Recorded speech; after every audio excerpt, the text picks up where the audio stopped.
This talk is dedicated to all moms who birthed us, who raised us, who parented us, guided us, and to the children, both biological and chosen children, loved children, who allowed us the privilege of mothering.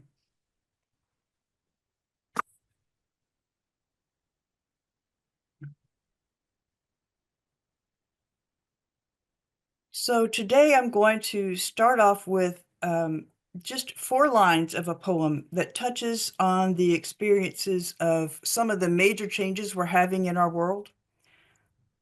As with you all, I am having a lot of major changes in my world too, and I'm sharing some of them and some of how I am thankfully able to work with them in my life, thanks to this group. The poem is The Second Coming by William Butler Yeats.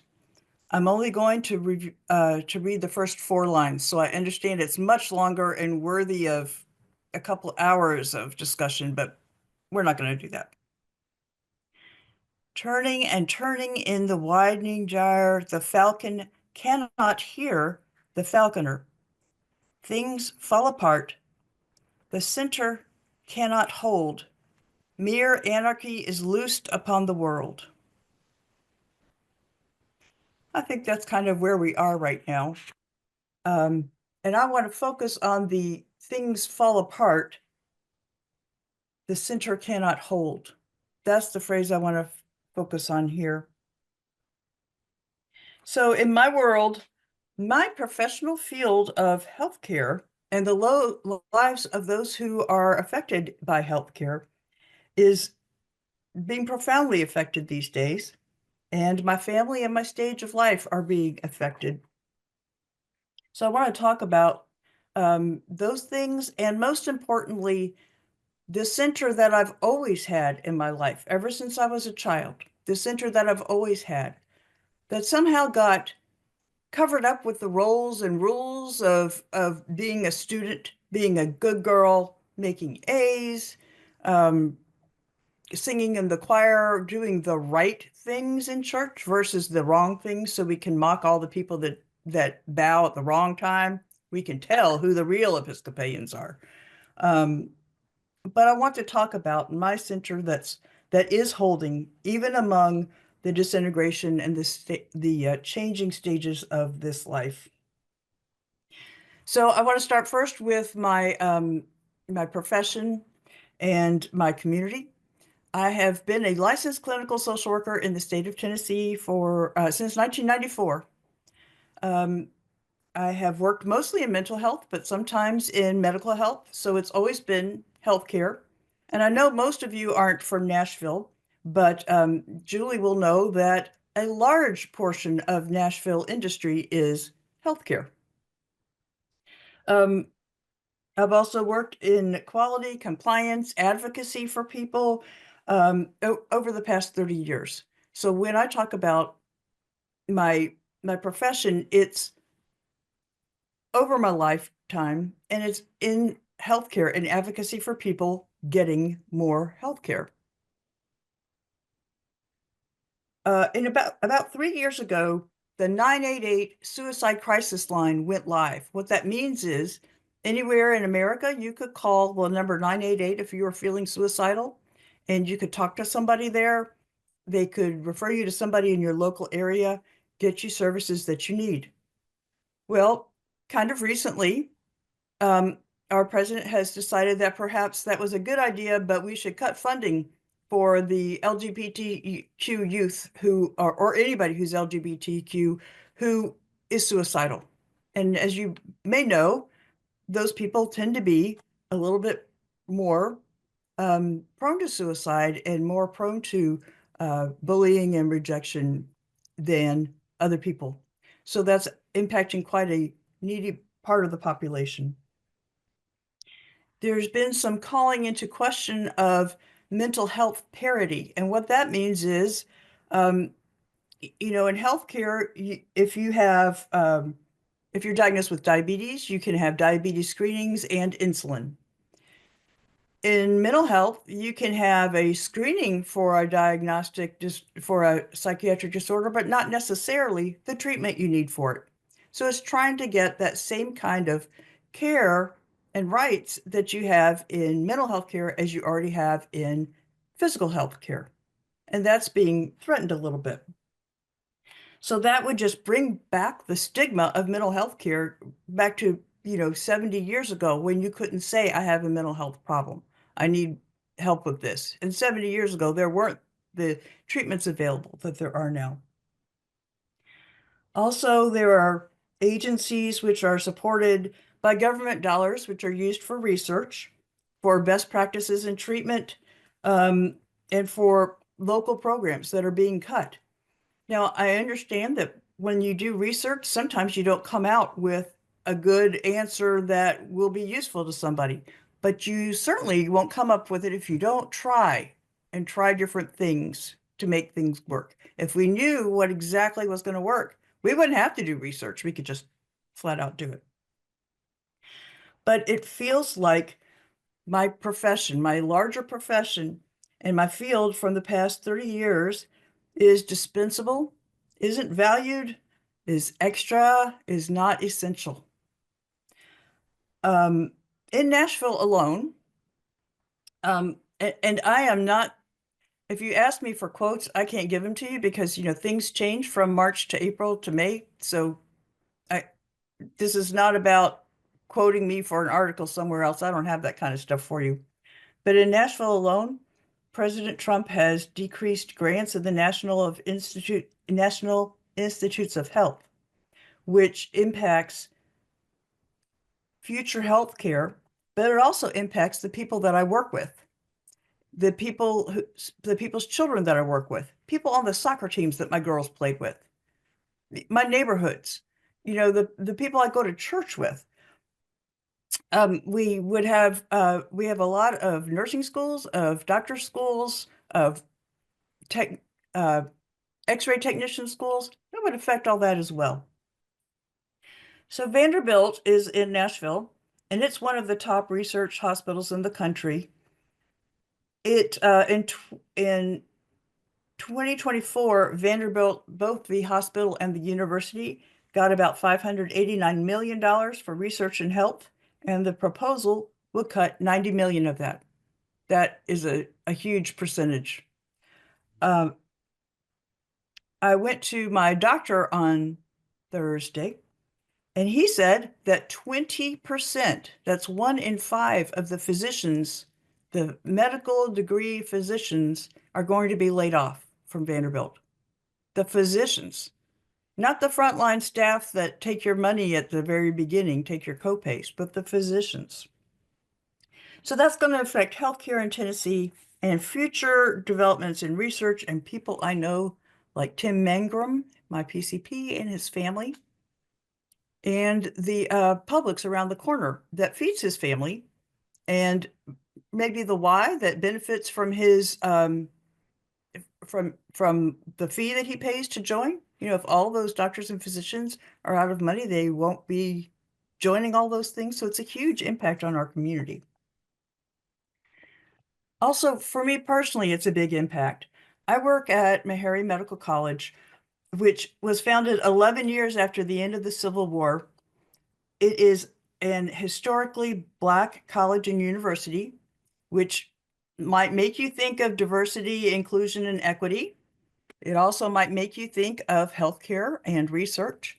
And yes, that means double those amount of dollars are being taken away from us. And we're not as big as Vanderbilt. We don't have a huge budget like Vanderbilt. So we're going to lose about 25% of our funding. And it doesn't just come from research, it comes from everywhere. So that kind of cutting is going to affect maybe me. I learned on Wednesday that my company has decided not to support certain programs. Um, they are not going to support my program anymore. The state is going to give us less money for the program. And what we do is we serve anybody that walks in the door that's a Tennessee resident or is homeless. If they're from Alabama, they tell us we're homeless, we take them. But we give them alcohol and drug abuse treatment. That's all we do. So we don't charge them a dollar, not a single dollar. They have to fill out a bunch of paperwork, but we don't charge them a dollar. They get alcohol and drug abuse treatment. They can go to intensive outpatient treatment, detox, as long as they're not so medically compromised that we're not able to handle them. And then they hopefully can go out and be in recovery. So if we cut that program, that's a lot of really needy people that can't get supports anywhere else. And it's me, me and my family.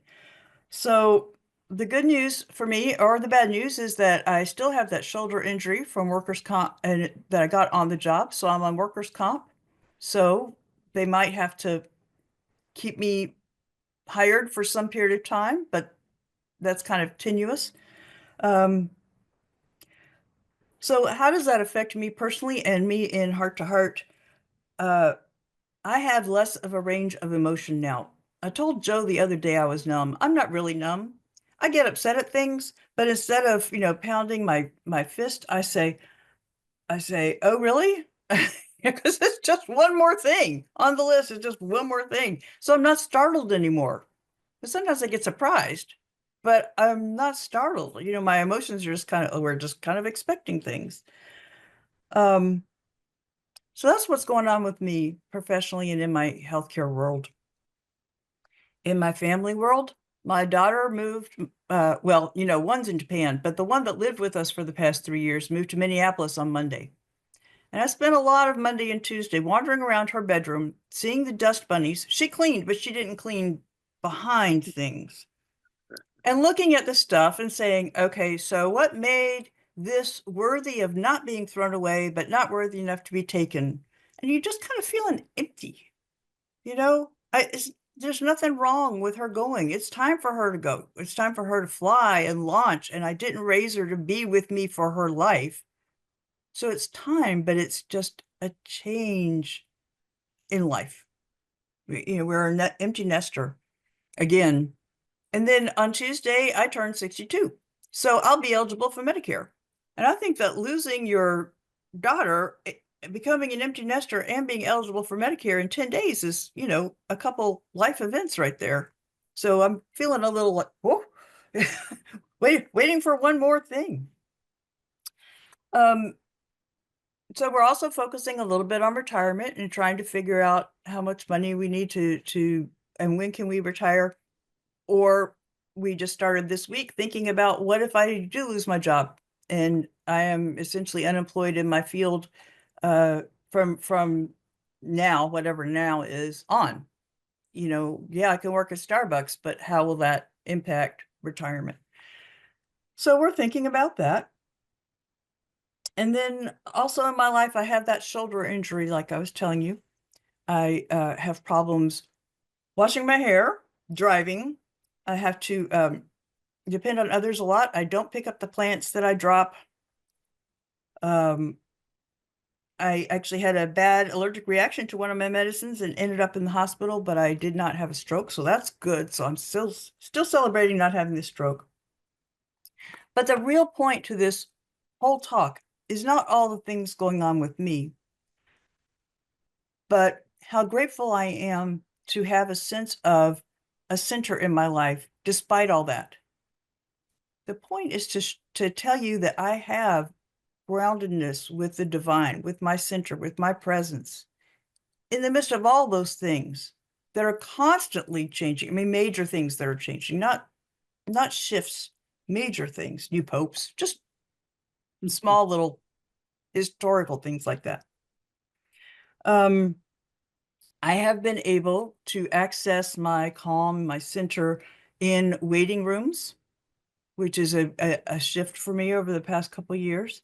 If I'm driving in traffic, if I'm at the grocery, I'm not so good at being able to access it when somebody is challenging me in a heated discussion and I feel like I, need to deal with that. I'm not good at that yet, but that will come. I'm confident that that will come. I've always known I had a spiritual center ever since I was a little girl. I just feel like all the things that I had to do um, to go to school, to graduate, to get a diploma, to work, I had to cover a lot of things up. And thanks to this group, we've learned different tools to kind of sweep off some of that stuff, dust off some of that stuff. It's been safe to dust that off, and we've gained tools to encourage it, to nourish it. So in addition to this group, I have developed parking lot meditations.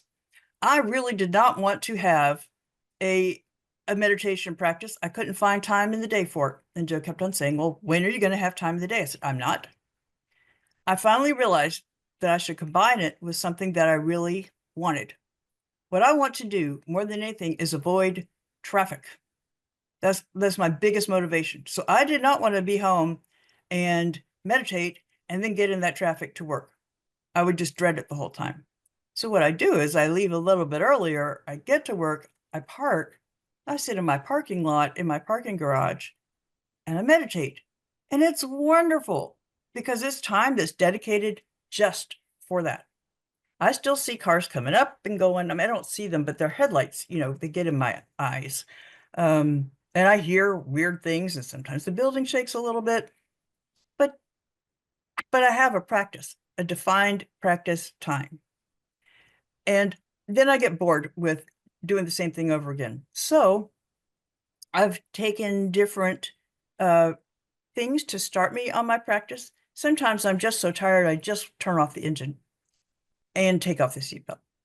Sometimes I listen to a podcast on the way in, like Tricycle has podcasts. And they're not every day, but I like to listen to them. It takes me 2 to 3 journeys to and from work to actually get it, because I don't listen to the whole podcast attentively. The car in front of me is more important than what I'm hearing. So it takes me a couple times to get the whole thing, but I listen to that and focus on that as a kind of a lectio, a start to my meditation. Or our songs. I have some of our songs that we listen to, and that can introduce me into a meditation. Sometimes I read a little paragraph from a book, or I have a word. This is my sacred word. It's welcome. I tried a bunch of sacred words. I didn't like the 3-syllable words. They were too much. And I didn't like the words that had the sound S in them. They made me uncomfortable and they felt harsh. And it's more important that it worked for me than that it worked for you. So you guys can have words with S's in them, 5-syllable words, but it doesn't work for me.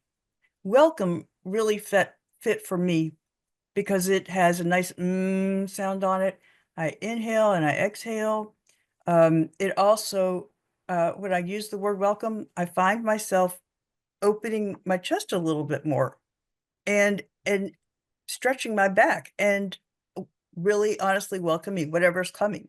So that's my sacred word. And often that opens up my meditation. And especially the breathing. I've always done different breathing in my meditations, but recently I've done that 90-second breathing like Joe's been mentioning, and that's been really effective too. This is my love with the 90-second thing.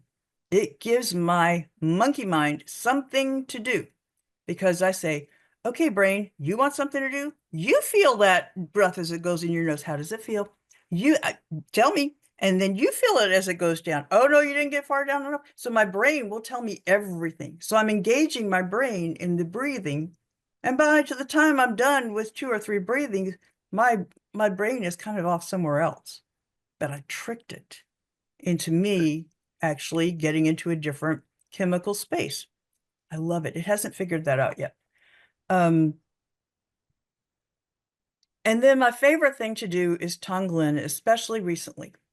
I've been practicing Turbulent a lot because I've been so angry or distressed at having my shoulder injury and how pissed off I am at work. Oh, that's going to be on tape. Well, how angry I am at work for having an injury that's then causing me problems everywhere else in my life. It's not just Monday through Friday, 8 to 4. It's at home. It's when I'm getting ready for heart to heart. It's when I'm waking up and I forget that I have a shoulder injury and I reach for my phone. It's when I'm washing my hair. It's all the time, and I get really angry at that. Um, so I try to breathe up the anger or the fear of how long this might take. Breathe that up and breathe out what I think I need. What I don't need is freedom from pain. What I need is freedom from the anger, freedom from the fear. So that's what I breathe out is let me have freedom from the anger, freedom from the fear. And I breathe that out for other people too. And that makes the pain less because it's not coupled with those emotions. So this is what I wrote one time after I had tongue because I was really angry at my pain. I said, welcome pain. And that's kind of, it was underscored and it's kind of angry. This is not a pretty poem. Welcome pain. You remind us that we are many miraculous fibers of communication from brain to body. You set a radar alerting us to avoid things that have or may hurt us, trying to protect us from movement that may destroy or weaken the body. I hate that you take me from intellectual, emotional, and physical activities. I thank you for cautioning me not to injure myself further. That was my reflection on that day. But my anger was much less lessened, and I could walk into work with more of a spirit of openness to whatever was there. It still hurt, but with less of that anger. So the practice has enabled me to disengage from passionate clients more quickly, to meet other people with compassion instead of meeting my own needs. Because so often, I'll be talking to somebody, I want them to hear what I'm saying because that's more important than what they're saying. But the practice has allowed me to hear what they're saying because my stuff isn't really, I don't have the need to have it spoken like they have the need to have it spoken and heard. And I don't participate in as many gloom and doom things as I used to, which is kind of nice. Um, I've also noticed that when I'm not practicing, but I'm just in the world, whether I'm talking with people who are high as a kite and I'm trying to get them to fill out paperwork or not, if I feel my body tense up, particularly my neck, or feel my breathing just up here, I recognize that I am not as present as I want to be, and I can start taking that breath. It may not be 3 90-second breaths, but somehow just the pause of remembering that I have a center and remembering that I have a breath can help me back off from whatever that uh, reaction is. And then my child mind, my ego mind, the one that says, oh no, this is how you act in every situation, it gets shut off because I've been breathing. So I want to thank you guys for being my companions on the path, for being with me while I learn how to find the center, even in the midst of the community of other communities, and making it possible for me to access it with other people in the world. It has helped me to be a ripple in the greater pond.